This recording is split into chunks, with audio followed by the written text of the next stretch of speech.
ஒரு ஆச்சரியம் இருந்துட்டே இருக்கும். எடுத்துக்கிற கதாபாத்திரமும் அந்த மாதிரி தான் இருக்கும். கதாபாத்திரத்துக்கு உண்மையா இருக்கணும் அப்படின்ற மாதிரி சினிமாவில் அடிக்கடி நம்ம சொல்லி கேட்டிருப்போம்.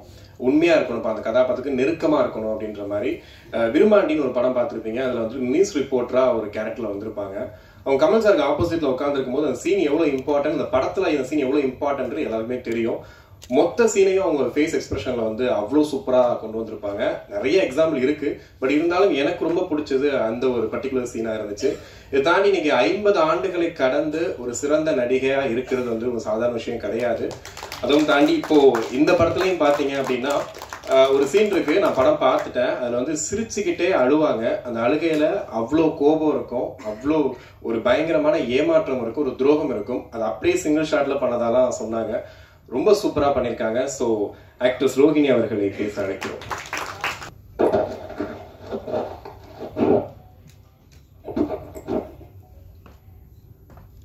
மேடையில் அமர்ந்திருக்கும் என்னுடைய குடும்பத்தாருக்கும் எதிரே உட்கார்ந்திருக்கும் மீடியா நண்பர்களுக்கும் என்னுடைய வணக்கங்கள். ரொம்ப நீண்டு போயிட்டே இருந்தது. ஒருத்தர் வந்து தூங்குறது கூட பார்த்தேன். படத்தை பத்தி என்ன அப்படின்றத பத்தி இனிமே நான் சொல்ல வேண்டிய அவசியம் கிடையாது. இந்த படம் ஏன் அப்படின்றத பத்தி மட்டும் ஒரு 2 வார்த்தைகள் சொல்லணும்னு நினைக்கிறேன். இந்த படம் ஏன் கூடாது அப்படின்றது தான் இந்த படம் எடுக்கிறதுக்கான ஒரு முதல் காரணமாக இருந்திருக்கிறது. இந்த படத்தை வந்து நீங்க மலையாளத்துல எடுங்க அப்படின்னு சொன்ன போது, இல்ல என் தமிழ் ஆடியன்ஸ் மேல எனக்கு நம்பிக்கை இருக்கு அப்படின்னு ஒரு டைரக்டர் கொண்டு வந்திருக்காரு அப்படின்றதுதான் இது எடுக்கப்பட வேண்டிய படம் என்பது மட்டும் கிடையாது. இந்த உரையாடல் துவங்கிறதுக்கான அந்த உரையாடல் எங்க துவங்கணும் அப்படின்னு நம்ம வந்து லாஜிக்கலா பார்த்தோம்னாலே வந்து முதல்ல ஒரு குடும்பத்துல துவங்கணும் அப்படின்றத வந்து அவர் யோசிச்சு ரொம்ப அற்புதமான எழுத்து. இதுல என்னுடைய லக்ஷ்மி கேரக்டர் வந்து இது வரைக்கும் நான் வந்து 50 வருஷம் அப்படின்னு சொல்லியிருக்காங்க, பட் ஆக்டிவா ஒரு அடல்ட் ஒரு ஹீரோயினா நடிக்க ஆரம்பிச்சு ஒரு 23 வருஷம் இருக்கும் அப்படின்னு நினைக்கிறேன், 25 வருஷம் அப்படின்னு நினைக்கிறேன். அதுக்கப்புறம் வந்து ஒரு கேரக்டர் ஆக்ட்ரஸா நான் நடிக்க ஆரம்பிச்சு கொஞ்சம் வருஷம் ஆயிருக்கு. இந்த கேரக்டர் ஆக்ட்ரஸா நடிக்க ஆரம்பிச்சதுக்கு அப்புறம் நான் இது வரைக்கும் ஹேண்டில் பண்ணாத ஒரு ஷேடு இந்த லக்ஷ்மி கேரக்டர். எனக்கே ரொம்ப எக்ஸைட்டிங்கா இருந்த ஒரு ரைட்டிங் இருந்தது. நான் வந்து ஃபர்ஸ்ட் ஆஃப் ஆல் இது என்னால கரெக்டா பண்ண முடியுமா அப்படின்னு நினைச்சேன். ஆனா இந்த பண்ண ஆரம்பிச்ச போதுதான் வந்து எத்தனை கேள்விகள் இந்த சமூகத்துல இருக்கோ அத்தனை கேள்விகளும் இந்த லக்ஷ்மி மூலமாக டைரக்டர் கேட்க வச்சிருக்காரு. லக்ஷ்மி மூலமாக இந்த சமூகம் எப்படி ரியாக்ட் பண்ணது அப்படின்றது. So I am the face of this society இந்த படத்துல. அது ரொம்ப சேலஞ்சிங்கா இருந்தது.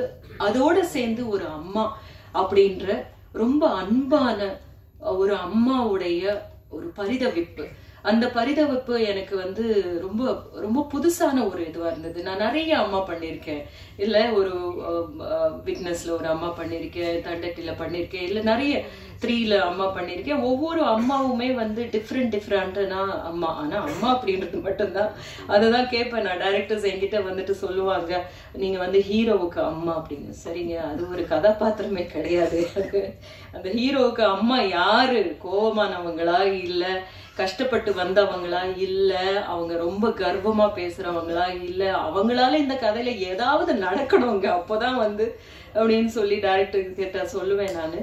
ஆனா நான் ஏற்றெடுத்த படங்கள்லயே உண்மையாக நான் சொல்ற விஷயம் என்னன்னா, இந்த கேரக்டர் எனக்கு ரொம்ப சேலஞ்சிங்கா இருந்த கேரக்டர். நான் வந்து அந்த சேலஞ்சிங்கான கேரக்டரை என்னையே நான் வந்து திரும்பி பார்த்துட்டு இது நம்ம கரெக்டா பண்ணியிருக்கோம் அப்படின்னு சில கதை கேரக்டர்ஸ் தான் பெர்ஃபார்மன்ஸ் நினைச்சிட்டு இருப்பேன். அதுல இந்த படம், இந்த லக்ஷ்மி படம். ஸோ நீங்க எல்லாரும் பார்த்ததுக்கு அப்புறம் உங்களுடைய ஃபீட்பேக் எனக்கு வேணும். பார்த்த டைரக்டர்ஸ்னுடைய ஃபீட்பேக்கும் நான் எதிர்பார்க்கிறேன். ஏன்னா இப்போ வந்து தெலுங்குல அதிகமா எனக்கு நிறைய வெரைட்டி கேரக்டர்ஸ் கிடைச்சிக்கிட்டு இருக்கு. ஆனா ஒரே ஒரு வித்தியாசம் என்னன்னா, அங்க வந்து சக்சஸ்ஃபுல்லான மூவிஸ்ல இருக்கிறதுனால அந்த கேரக்டர்ஸ் எல்லாம் கவனிக்கப்படுது. இங்க வந்து நான் அதே அளவுக்கு ரொம்ப முக்கியமான கேரக்டர்ஸ் நான் பண்ணியிருக்கேன். தமிழ்ல விருமாண்டியா இருக்கட்டும், இல்லைன்னா வந்து எந்த படமா நீங்க எடுத்துக்கிட்டாலும் கூட வந்து ரொம்ப மறுபடியுமா இருக்கட்டும். பட் நிறைய சக்சஸ் வந்து ரொம்ப இம்பார்ட்டன்ட் எந்த கலைஞனுக்குமே இருந்தாலும் அப்படின்றது ரொம்ப இது.